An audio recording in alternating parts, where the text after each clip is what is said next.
We're starting now. Welcome, everybody. Thanks so much for joining us. My name is Andrew Parker. I'm the Vice President of Marketing here at Leadership Circle, and I'm excited to have you join us today for this session. Welcome in. We're going to go ahead and get started here in just a minute, but as you come in, if you don't mind, please go ahead and put in the chat where you are joining us from today. We'd love to know where people are from. I'm here in Utah, where a number of our other Leadership Circle folks are. And of course, we've got people joining us from all over the globe, and we've got a ton of folks joining us here. We're really glad to have you here. So folks from Toronto, the Netherlands, Texas, hope it's not snowing down where you are in Texas, White House, New Jersey, Chicago. We've got a lot of great folks here. So really excited to have so many of you joining us today. Before we get started, while you're over there in the chat, kind of looking around about where people are coming in from and marveling that we're all from all over the world here, if you've got some burning questions about the Leadership Circle profile or the move from reactive to creative leadership, which is what we'll be discussing today, go ahead and pop those questions over there in the chat. And we're going to get to the Q&A a little bit later, of course. But when we do get to the Q&A, we'll start with those questions so we can have a great discussion. So don't be afraid to get those questions in there now. If something comes up during the session, by all means, pop it in the chat. We'll have that discussion as we go, and then we'll be excited to do that. So thanks again for everybody joining us. Why don't we go ahead and we'll get started. So welcome, everybody. Today we're going to dive into a pretty powerful conversation about leadership transformation. We're going to talk about how to move from reactive to creative leadership. And in this particular session, Tyson Andrus, who will be our guide, he's going to walk us through the Leadership Circle framework. We're going to explore how our internal beliefs shape our leadership effectiveness. We're going to uncover the difference between reactive and creative leadership, creative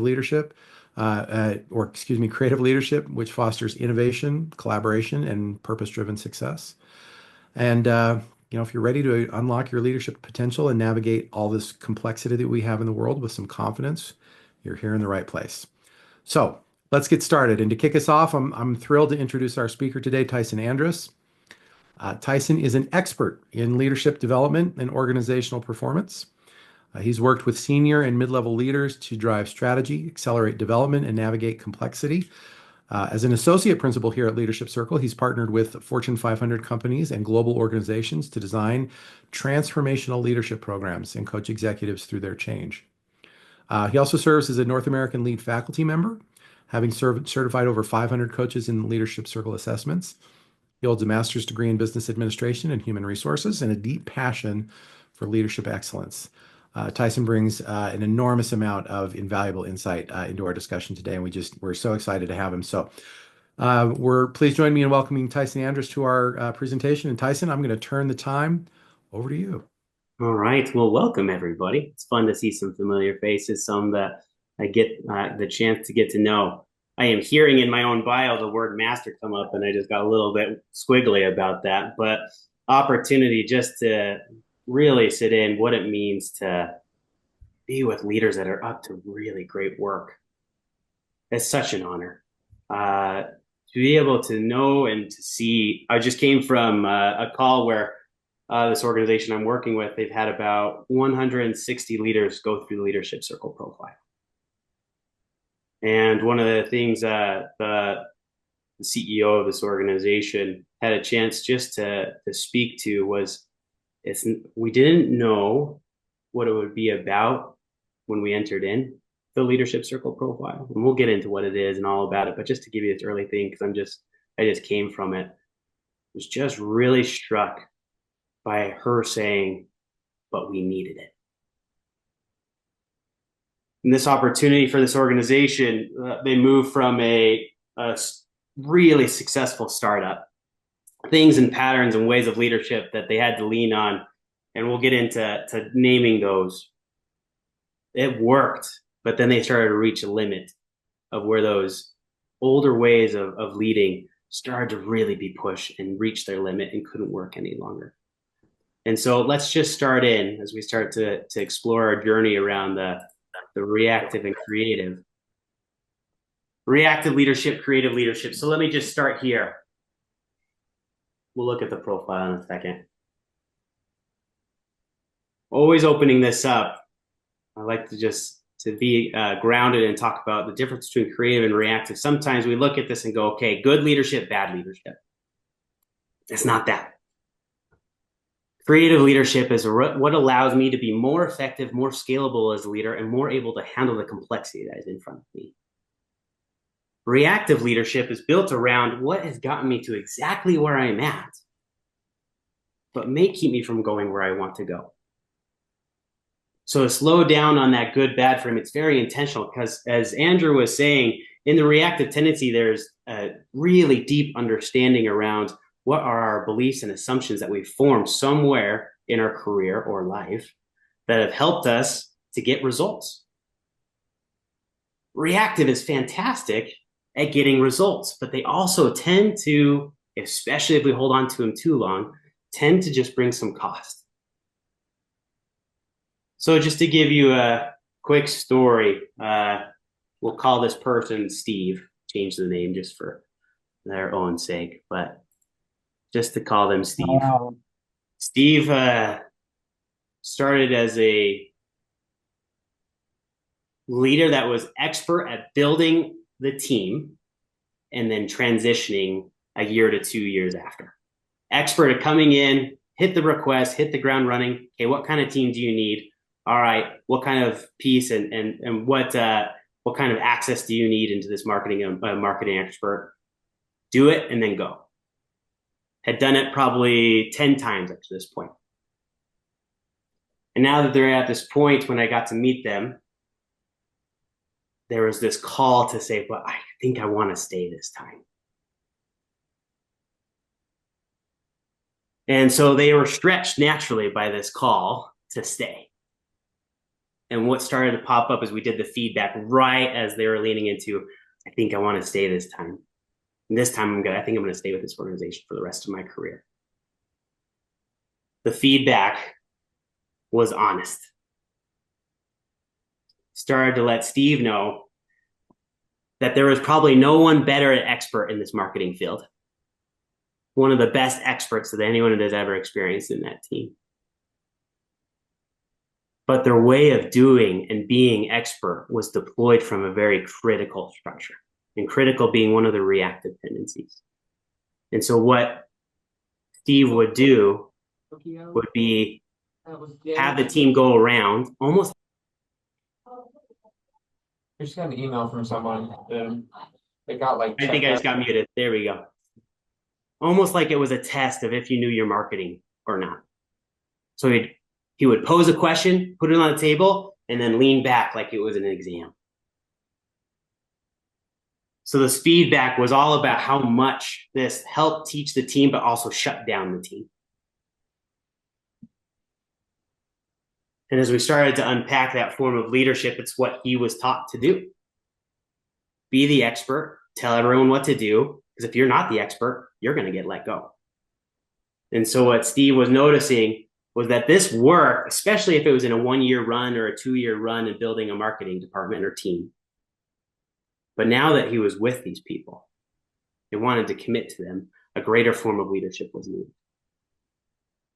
What did it mean to actually, and one of his favorite sayings that he's locked on to is eyes on, hands off. What does it mean to actually lead in a way that builds a foundation for his people to let them lead, doesn't abandon them? Because a reactive form of leadership, it's fun a little bit, for a little bit. Oh, you don't like my way of doing this? Good luck. All right, let's see how you do without me. And then watch as it kind of crumbles and like, ha, see, you needed me. All right, back to being critic. Let me lock back in. So giving this opportunity to lean into this discomfort of where it was and where he needed to be, leaning into the creative, what it meant to lean into his own complexity, starting with self as the project. What does it mean to mentor and develop if I start with myself as the project, not with everyone else as the project? As leadership starts with self, if we can start with self as the project, then it naturally leads into the team. and the team naturally leans into the system. And now it's been about 2 years with this leader, active now today. And it's done with the deepest of love. As the team goes around talking about it, they talk about old Steve, new Steve, as they go around and talk about what it means to be led by this leader. And they have an opportunity to make light, not make fun of, but make light. Well, old Steve would have done this. Old Steve would have just, and they even have fun with it because he's leaning them into growing. He said, old Steve would have just told us the answer. And they go, wow, but this is new Steve. Okay. And invites them into their own growth edge. Because a reactive leader invites reactive in other people. It gets results, but reactive invites reactive. So what does it mean to have creative invite creative? It's a bigger call. It's a tougher call. It's uncomfortable. Had that same team about a year into that journey when they were noticing that they're missing a piece of what they needed on the team. On the flip chart we had up, writing through, there was this space of what they had written on. They said, but we don't know the answer. And they looked around, they felt like they needed to have the answer right away. But Steve did a great job of holding that and said, of course we don't know the answer. That's why we're here together now. An opening of the unknown versus a closing down of the unknown. Old Steve would have been, I can't believe you do not know. This is why I've hired you. New Steve had the opportunity to go, of course we don't know. Let's lean in and see what we can find. So just a greater exploration around the reactive to creative. It's good just to see what's there when I'm talking about reactive. Reactive is made up of complying, protecting, controlling. These ways of operating can absolutely get results. For example, just to walk through how each of these can get a result. Complying is really built around conservative, pleasing, belonging, passive. It's really built around if the relationship's not okay, I'm not okay. And that can be a great way of making sure that you're likable and getting the currency you need to do some things. Get a little bit of a dopamine hit, going, wow, Tyson's such a nice guy. Ding. Okay, I'm safe. All right, now what can we do with being liked? But when we wrap ourselves around it, you'll see in the very center of Leadership Circle profile the word identity. If I wrap myself around needing to be liked, how might that get in the way of my leadership? When it calls for something greater than being liked. Same thing as we walk around protecting to controlling. Protecting is built around distance, critical, arrogance. It can be a way to get results through having some distance, not being involved in the emotions of everyone else. To be critical, as we were talking through Steve, the ability to point out what's wrong was exceptional in Steve. One of the sharpest people, one of the most brilliant people I've seen, and going, here's your 5-year plan. Okay, here's where it's going to fail. Here. And some arrogance can make sense because it's all built around needing to know the answer. But when we get locked into that way of protecting self, it can really shut down the room. If we don't feel safe around that leader because they're too distant or too critical or too arrogant, we are now the sum of that leader. We cannot outperform the capacity of that leader because we are capped by that leader. So reactive is really good at getting results, but especially in any one of these, but just as we're talking about protecting, we are now capped by the results of that leader. Because what's that leader's brilliance? And the funny thing about that is it can get, one of my favorite sayings, get exposed at scale. It can be exposed at scale. It works in small pockets, but when I need to scale my efforts or scale my leadership, it gets exposed. And as we're working to controlling, I lovingly call this our Get Crap Done crew, with some editing for a large webinar, right? But this opportunity to notice perfect, driven, ambition, autocratic. Get it done. I am my results. I've been promoted for my results. So I control the result. A lot of leaders reach the very tippy top of their career in the house of whatever they work in through some control.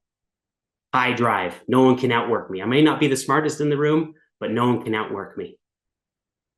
Heard that a lot from driven leaders. Or perfect. You know what? Reason why we like, I'll just keep using myself as the reactive example. Reason why we like Tyson, because it always reaches a standard that no one else thought of, high perfect. But what if we keep having to be me as the bottleneck? Imperfect. Everything has to go through Tyson to get released. That is not scalable when it comes to leadership. So these forms of complying, protecting, controlling all have immense gift and results, but they are capped to what is possible in complexity and scalability. So as we start to look at the creative around relating, self-awareness, authenticity, systems awareness, and achieving, each of these ways, you might even have heard it. There's some mirroring in what happened in the bottom half around some of the creative relationship. It's just a move from reactive relationship to creative relationship, or reactive task to creative task. Because relating is about relationship, but relationship with the pen. And what I mean by that is sometimes when we're, as a leader, so deeply locked into complying, it's all about almost like we hand it like a yearbook around saying, hey, please write what you like about me. But now we actually get to have the pen for our own book and have co-authored relationships, not just relationships authored by someone else, which is a deep relationship scalable move. We'll look at it in just a little bit, but one of the most common things for a leader that has been seen as highly creative is a high relationship currency done from a way that builds trust. Pleasing can build safety a little bit.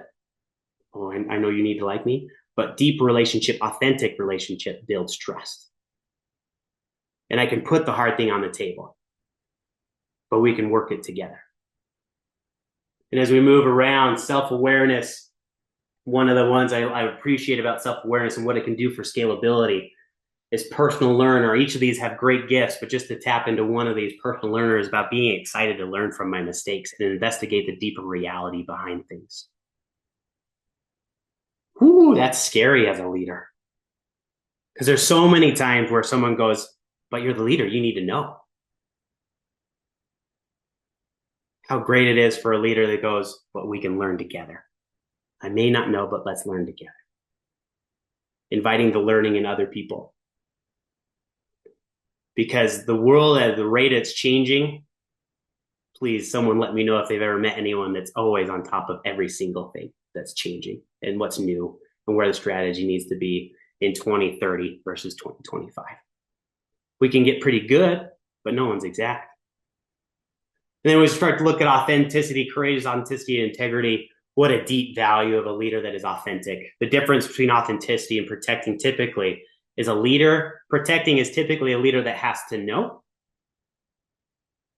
And authenticity is a leader that knows they need to learn from a place of integrity and courageous authenticity. It's not about my brilliance anymore, which protecting can tend to be. Authenticity is about putting the hard thing on the table, which opens the room versus closes it down. And as we walk around the systems awareness, community concerns, and sustainable productivity systems thinker, what an important skill of being able to tie all the systems together. The gift of actually seeing all these dots out here in the system and actually be able to pluck community and see how it plugs into the system, be able to pull from what it will require for us in terms of effort between now and then, because harder, faster, stronger will outstrip your people. And so to do things in a sustainably productive way is a key leadership asset, because that saying, it kills me each time I've heard it, and I'm sure all of you have heard it somewhere along your career. If you can survive here, you can survive anywhere. Ooh. So now we're surviving when we're coming to work. So what a gift it is to have a leader that thinks in a way that, how can we do this in a sustainable, productive way? Versus, all right, everybody, work harder as the answer.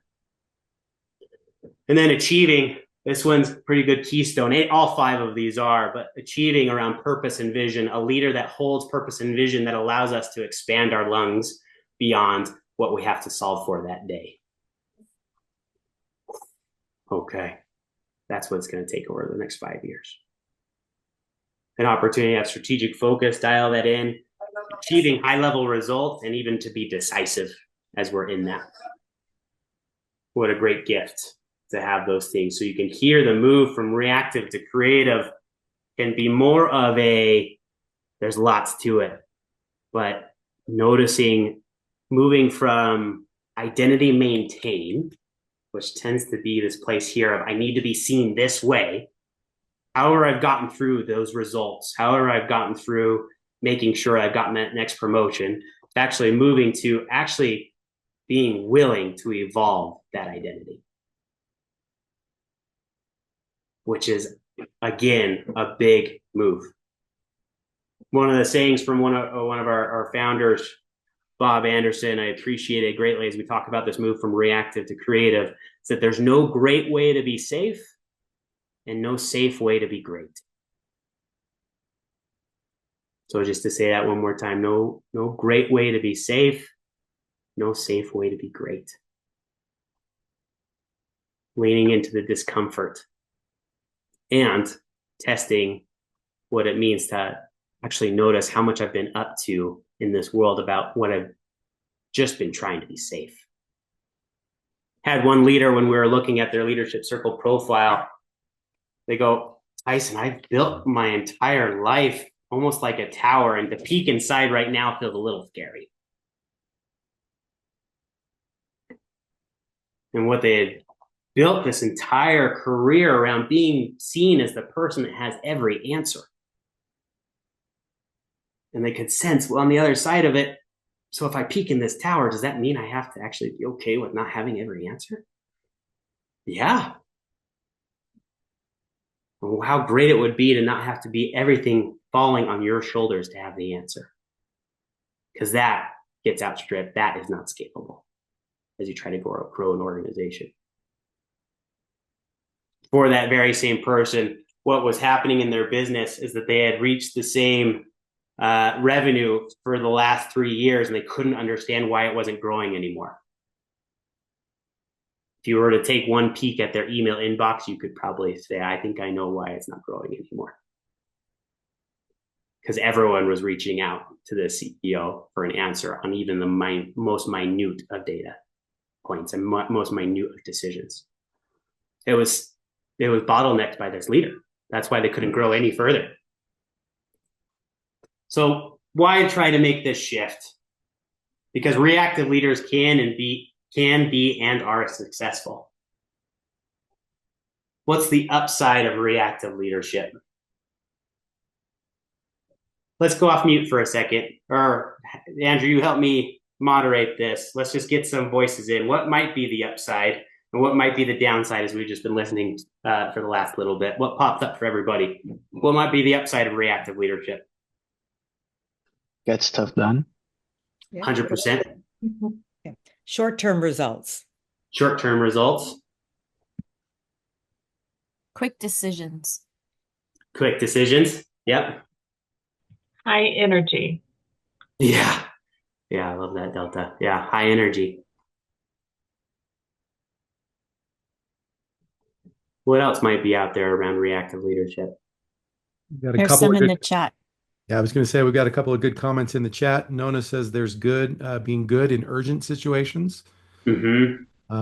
And Laura mentions being decisive in an urgent context. So a lot of that kind of urgent theming going on here. Yeah. See, also it's a historic look from the past versus when you're moving forward into a new market or a new space, the experts may not have the answers that you're going to have to look for and need. Yeah. Yeah. It can be function quite well in a historic lens. And then as it leans into evolving future, it can be outperformed pretty quickly. Yeah. For sure. There's a couple of other comments. It can make you pretty efficient at times, and especially during a crisis. Roderick mentioned that. It can. There's also a couple of comments here that it can lead to a hero complex. Yeah. It can be clear and replicable, but it can lead to hasty decisions. Yeah. Um, Kara mentions that there's filling the void for people, filling the void for when people are not used to or empowered to make decisions. So lots of good comments over here in the chat. Yeah. Conditioned. Nice. I like that. That Yep. star. Mm-hmm. You're right where I was going to lean into, Karim. Yep. All Good. the things I've been recognized and acknowledged for. I mean, Exactly.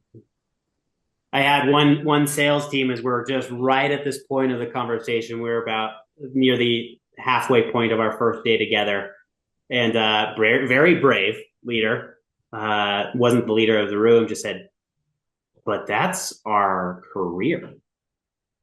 Is all about reactive response in sales." And so it opened up a very authentic conversation just around what might we be conditioned for, to Karim's point. All right. What might be some of the downsides? We've been in this exploration, so let's lean into that. Go ahead, either go off mute or enter that into chat. What might be some of the downsides as we've been exploring reactive leadership? Shifting priorities, constantly shifting priorities. Yeah, it is. It can be so almost like you get whiplash as you move from problem to problem. Burnout as well from playing in a space of being reactive. Absolutely, Tamara. Yeah. It's that if you can survive here, you can survive anywhere. That's exhausting to stay. And so living that reactive, it's a high energetic burn. If you talk to leaders, they'll talk about the amount of energy it takes to get something done. If you're always playing to your orientation, you run the risk of missing other needs that don't necessarily bubble up as, as easily. I love that, Andrea. Yes. It's that we get so attached to our reactive way of operating and we can't see any benefit in doing it in any other way. Right. I love that point, and you bring up such a great one, that when I'm with a team or a group of leaders in a cohort, that noticing of, oh, part of the reason why I hold on to this pattern is I actually judge other people's reactive pattern. I go, oh, this one's actually a better form of reactive. That's why I don't let it go. And I might just be drawn to attend to some priorities that really align with my competencies. And so I'm going to move forward, but running the risk of not paying attention to other important facets of the work because I'm not looking for it, so I don't find it. Right. Oh, so good, Andrea. Yes, that opportunity to go, yeah, I appreciate that plan. I'm going to go with this plan. I know this one. Yeah. And I wanted to say, adding up to what was said before, there is no time for reflection. Yeah. So I think it's going to have an impact on innovation or other ways of doing stuff, or it limits that act of reflecting and innovating. Yeah, because innovating takes risk. Yeah, I think you fail to delegate or develop other people because you don't delegate, because you have such a high level of perfection and control that it becomes difficult to get other people truly involved in a positive, helpful way, which kind of creates your own burnout as well, because you're trying to do absolutely everything. And so to me, the delegation and the lack of it is really important in terms of moving to the creative side, because now you have to accept other people's perfection, that not necessarily just your own. Right. And Ken, that's such a tricky part that leaders can miss, is that it's a self-replicating system. The very thing that's frustrating me, I'm not noticing my own authorship in keeping the system the same. Like Tyson, I just have to keep doing it because no one else will. All right. What about that? Is to where Ken was just at, has been reinforced, taught, and kept alive by you. Good. And could you even say, also, when you said this about, we don't have time to reflect, could you even say we don't trust in reflection, actually?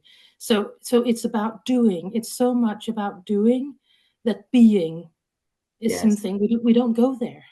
No, it's very reactive, tends to live here. Exactly. Mm-hmm.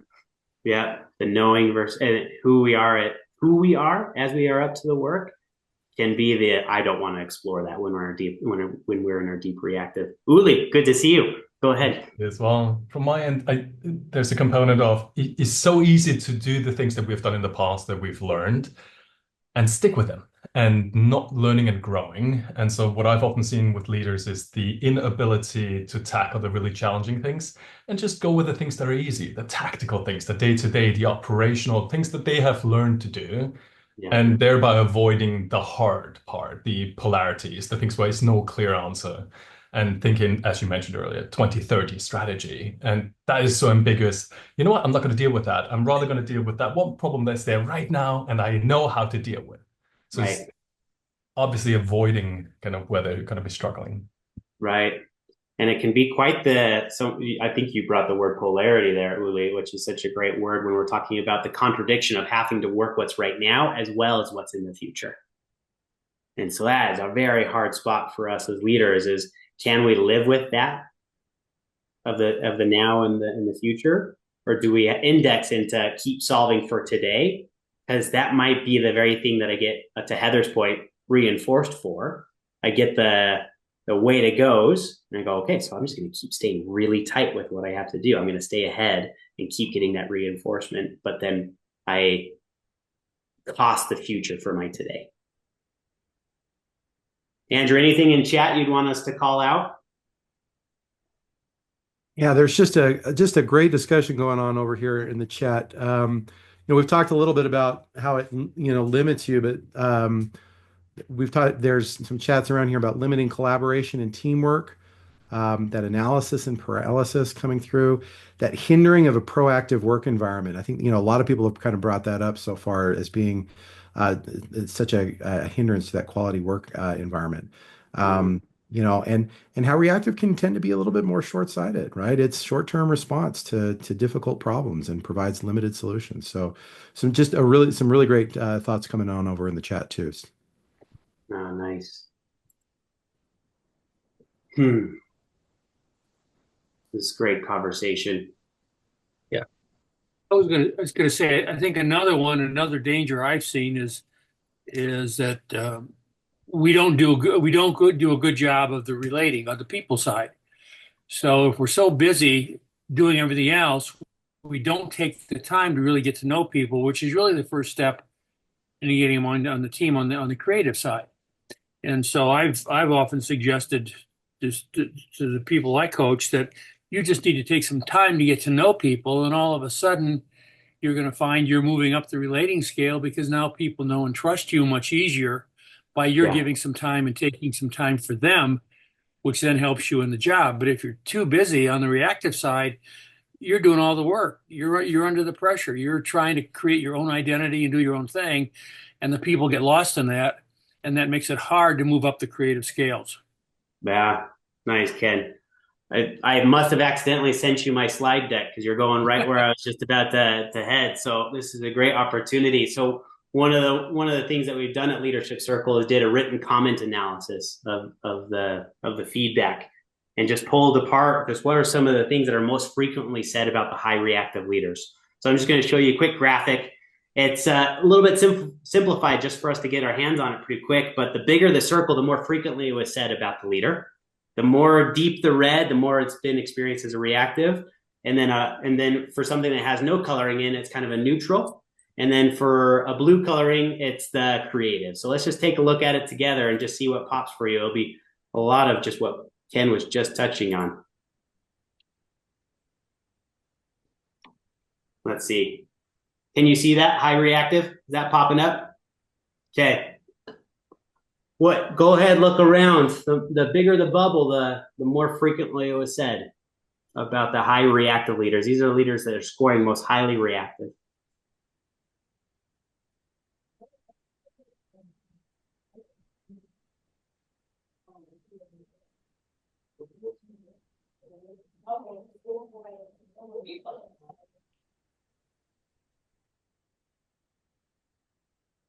What do you see?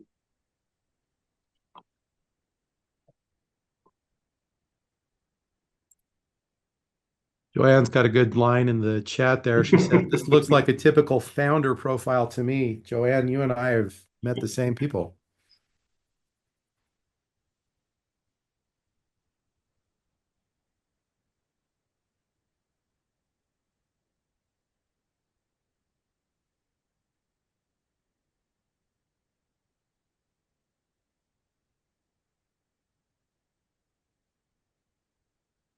What else are we seeing?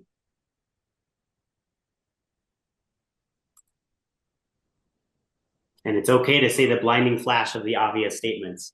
There's always something in those too. Interesting to see that it doesn't hold the team accountable. Ah, yeah. That is a surprise because by the time you're micromanaging, I think that's interpreted as accountability. Yeah. Yeah. So that one's a good little bit of a dichotomy there because it can be seen as micromanaged, but what does it mean to not necessarily be held accountable? Just to give you one example of where I've seen that play out is the leader comes down hard with a hammer and then disappears. And so it'd be, we get killed for what we didn't do, then disappeared. So it's kind of hard to know when or where that hammer is going to come in. Just a comment. I coach a lot of executive MBAs, and what's interesting about this chart is all of the good hard skills that are being taught, the visionary, the passion, the domain knowledge, and so on, are all quite strong here on the highly reactive, but there isn't enough time spent on the soft skills, which tend to be the red ones. I mean, this ineffective interaction style, micromanaging, things that are hard to teach are in red. And I see this in spades in the people I work with because they're so focused on just the hard skills and forget about the soft interactive skills that are necessary to eventually become a good leader. Yeah. A little bit to the point of someone earlier saying the doing versus the being, kind of always hitting the do note.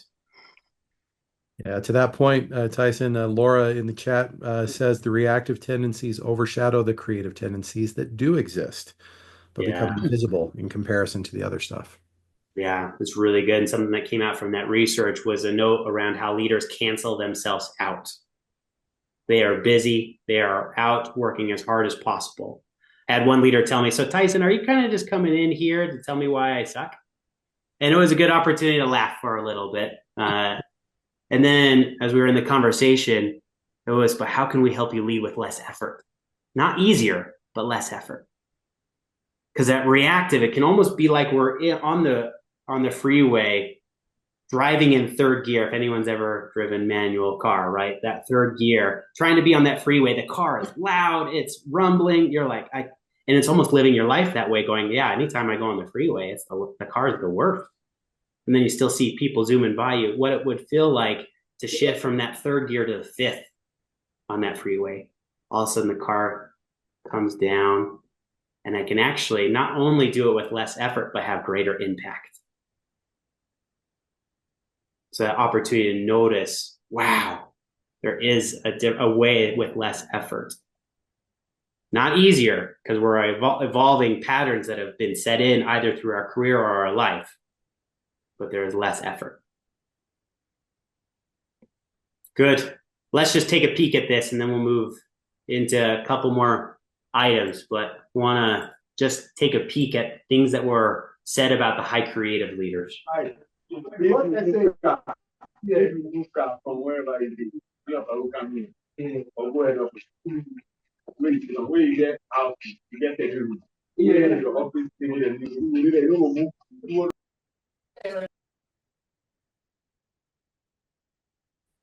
Apologies for the noise there. Oh, it's all good. Thanks for saying that, Emily. As we're just transitioning, I do believe entire organizations are biased towards the style of leadership, reactive. I've seen organizations undervalue the creative competencies and even dismiss them completely as weakness or ineffectiveness. And that's such an important note as we're there, right? As when we're working with something as powerful as leadership circle profile, we need to also bring in the power of the context in which the leaders are living. The leadership circle profile is a very important piece but it's not at the cost of the context in which they lead. And so being able to hold those is really important. Gil, sorry, you're going to say something. Yes, I still see a bubble of workaholic. Yeah. I can see the number. It's Yeah. interesting. Yeah, so there's And still also a little bit here. Overloaded and overcommitted. Yeah. So they haven't fully unlocked everything there. There's still there is still some workaholic overcommitted to even the highest creative leaders. What else? Tyson, this is Kareem. Just a thing that I noticed. I come from one of the largest, many largest employers of young talent and young professionals. And the slide you said before, um, I hear from internal coaching that the majority of young talent just detests that and is looking for everything that you're seeing on this page. And what I've also noticed is that many of the leaders in those large professional firms are actually on that red slide that you showed previously, and that's just a recipe for economic slash business disaster. Right. And I mean, it just makes such a thrilling case for developing leadership and opening the eyes of those leaders that are in charge, if you want to call it that, of these young professionals that come to work in these massive organizations. Yeah, what a great point. Because in those reactive organizations, it can be so much easier for them to say, well, what's our college recruiting program? Rather than what's the impact of our leadership on our people to actually want to not just come, but actually stay. Tyson, I have a question for you. In your experience, and I love these charts and I use them a lot. Yeah. But how much of this is coming because of the individuals or because of the culture that they have kind of become a part of and that's expected? Because you walk into organizations and some have very different expectations. And so how do you manage your way through the culture that goes along with the behaviors that are being expected, particularly in the younger people who are really just moving in to an organization? Yeah, I have some thoughts, but I know that there's some that are working this dynamic right now. So just to open it up for a second, what lands with others to Ken's question? I would say as I become more aware of my leadership and the moves I'm trying to make, if I can't develop in the ways that I want to in the organization that I'm in, then that's my sign that like this is not the place for me because I'm not, that's not aligned with my values, and I'm not going to lead in a way that's ineffective because that's what the organization expects. So if I don't feel like I can grow, then I'll go find a place where I can. Mm. Yeah. Others, what lands for you on that question?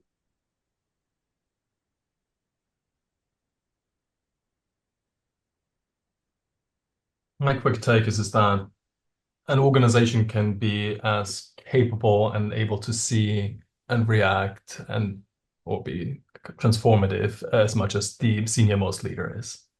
So my experience has been that the culture with regards to willingness to see and be reflective and transformative is led by the person at the very top. And if they are a reactive leader, then that it cascades down the organization.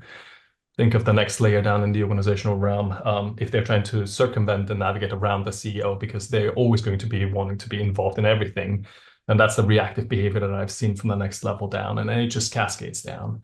And sad as it is, I think many of the people who are in CEO roles, particularly in the tech industry that I'm in, are reactive leaders.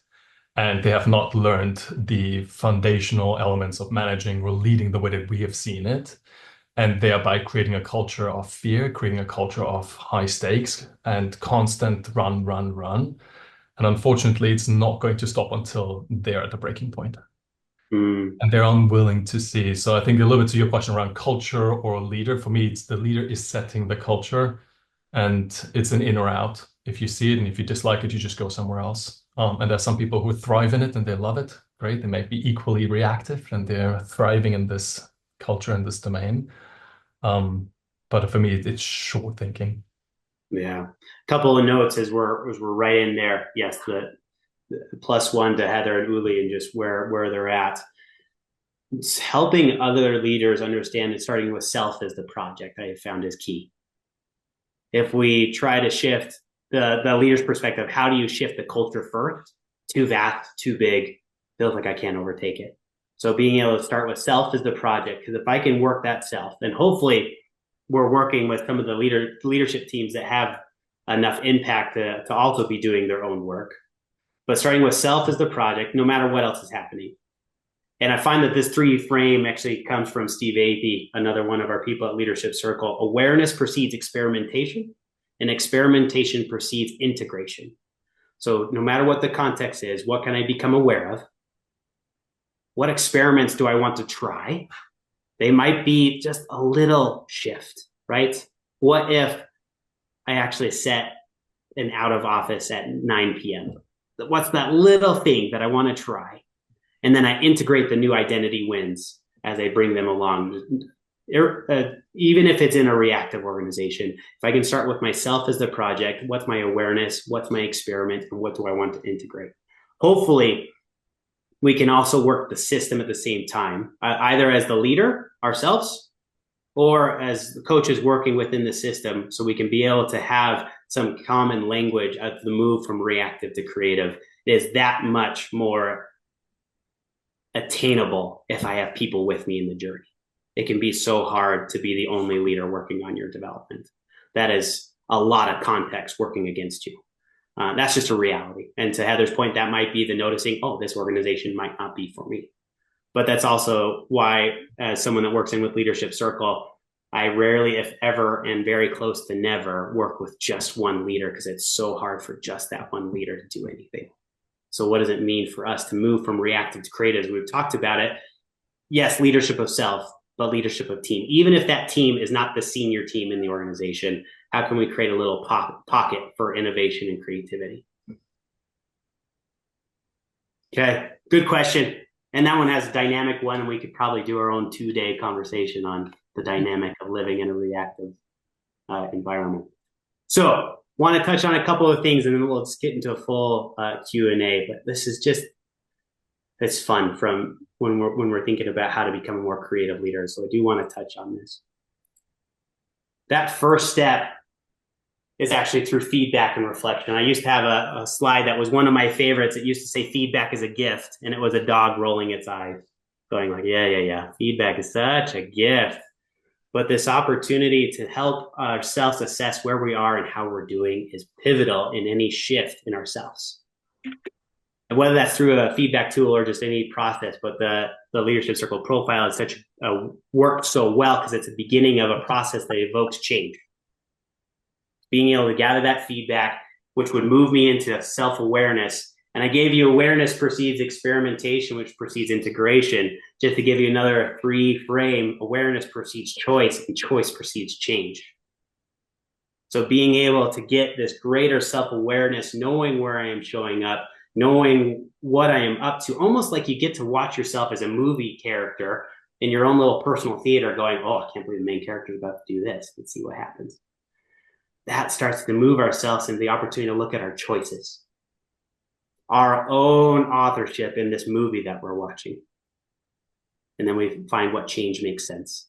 It's not a full pendulum swing, or at least rarely is. Well, what's the moments and shifts that we can take on?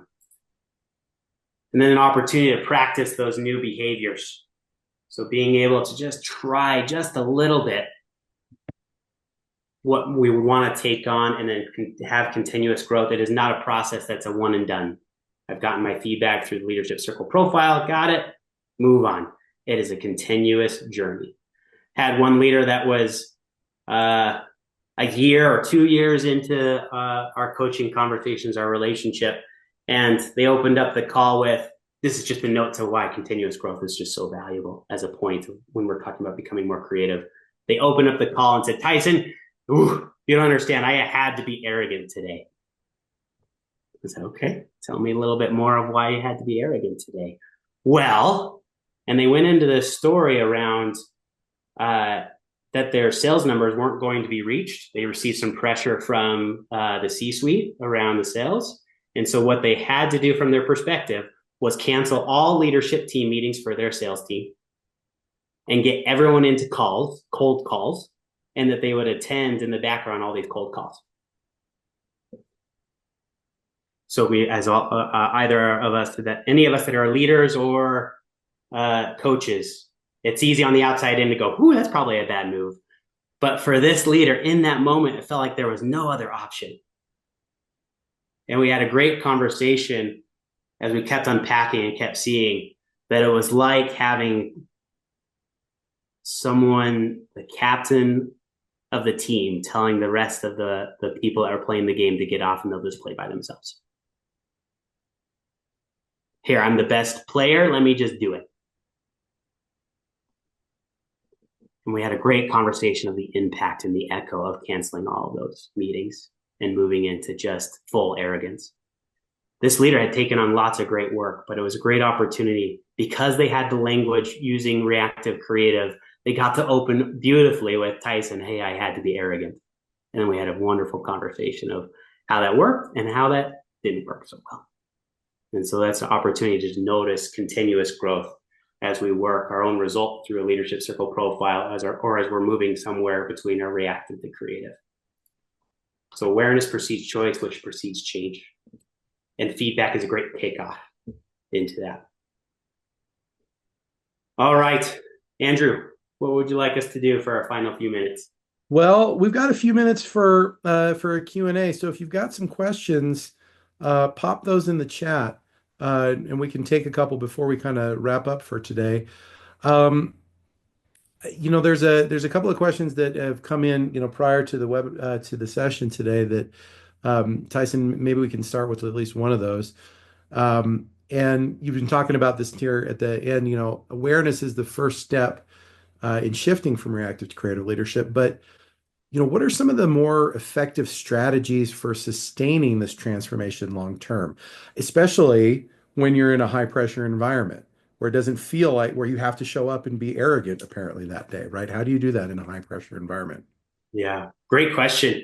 And one that's really good for all of us, either as a leader or a coach, is how do we make sure this awareness event is not a one and done? Because so often a team builds a bubble around something, whether it's an assessment or a workshop or whatever it is. We did that one thing and now go back to work. They can have great ahas, but if we don't build a pattern after that, we will tend to revert back to the pattern of whatever we were up to. So that's that opportunity to say, what are we going to build after that awareness, that opportunity to slow down and listen and learn? How do we open up very intentionally as the leader of that team or as the coach, multiple opportunities to pay attention and continually visit our awareness? Any team that I've seen that has this concept of if you take the time it takes less time. And what I mean by that is you take the time it takes to invest. It's not dollars, time into our leadership patterns and our awareness. Everything else tends to take less time. Just to give you a quick note around that one, a team that I've been with for multiple years, to that note of they had done lots of great work, but what was happening to them was the board of directors was pushing on them to raise their EPS, their earning per share. And because of that deep, deep pressure, they were starting to revert back to how do I make sure that my department's not the reason why we're not reaching EPS? Well, it's not technology's department. It's not the IT. We're good. Or it's not HR's fault. We're good. But because they had built a regular cadence of meeting and actually having space to talk about leadership challenges, it popped up in their conversation. Hey, we're actually not talking to each other anymore. And so that in of itself of just having the time there kept them in an awareness loop. So I love that question because it's how can we stay in an awareness loop and not let it be a one and done event? Right. Real quickly, let's do one more question here. I'm going to take the question from Joe in the chat. And so Tyson, just a couple minutes on this and then we'll wrap up. Yeah. What do you do when your board or upper level leaders expect you to be a reactive leader for the results, or if they don't have a patience for the creative process? It's a great question. That one's a very practical one. So let's just sit with it as a room. So let's say whoever is above you, a board or your C-suite doesn't seem to have patience for your creative moves. What pops up as possible? Let's just hit this as a room for a couple minutes. I'll have an answer, but I always prefer where possible just to have the brilliance of the room lean in for a second. What comes up?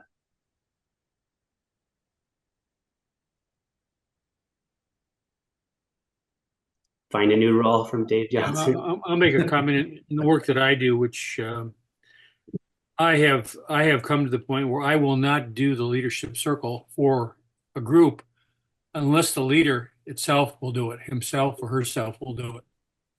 And I found that made a big difference because it now brings everybody to the same level and an understanding of what we're trying to get into here. So I've just made it a rule. I'm not going to go into an organization or work with any group unless the leader signs up first. Yeah. That's a good note. One other, and then I'll jump in. Maybe show the value of the reactive mode. There is maybe some value there, but you might want to get more value. You might point out there's more value that we can get if we go this way with more creative type of sense making. But there is some value with reactive that we talked about. But I think that you'd have to support that the manager what he wants from a reactive. But there's value. I think that you have to focus on where's the value that you're getting. Yeah, because as we're right there, creative is not just thinking. Creative is actually quite active.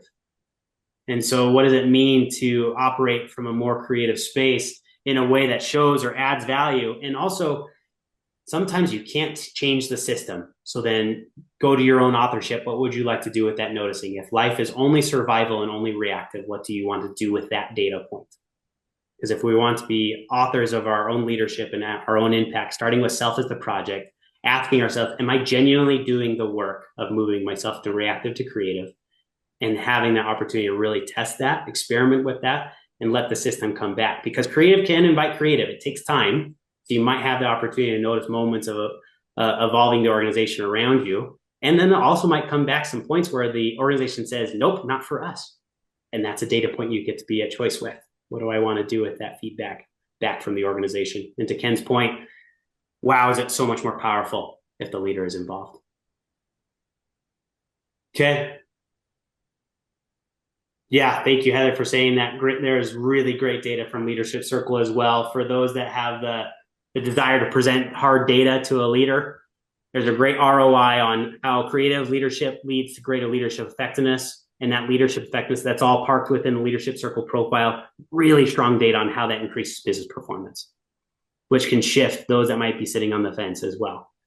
What is also said is that sometimes people are reactive because they just don't know any other way. And sometimes just living another way can help open the door for someone else.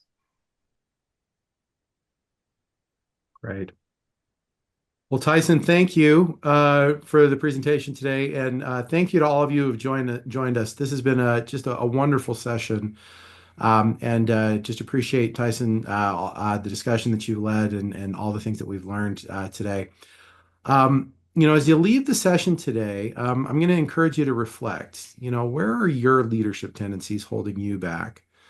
And how can you step more fully into your creative potential? If you're interested in bringing the Leadership Circle profile into your organization, type yes in the chat and we'll reach out. And of course, we'll be sending out the recording of the session later this week. So be on the lookout for that. On behalf of Tyson in Leadership Circle, my name is Andrew Parker. I'm excited. Thanks again for time and for your insights and for your commitment to transformative leadership. We look forward to continuing the conversation with all of you about the reactive and creative leadership. And remember, while you're out and about today, to do some good in the world. Thanks so much, everybody. And we're glad to have you, and see y'all soon.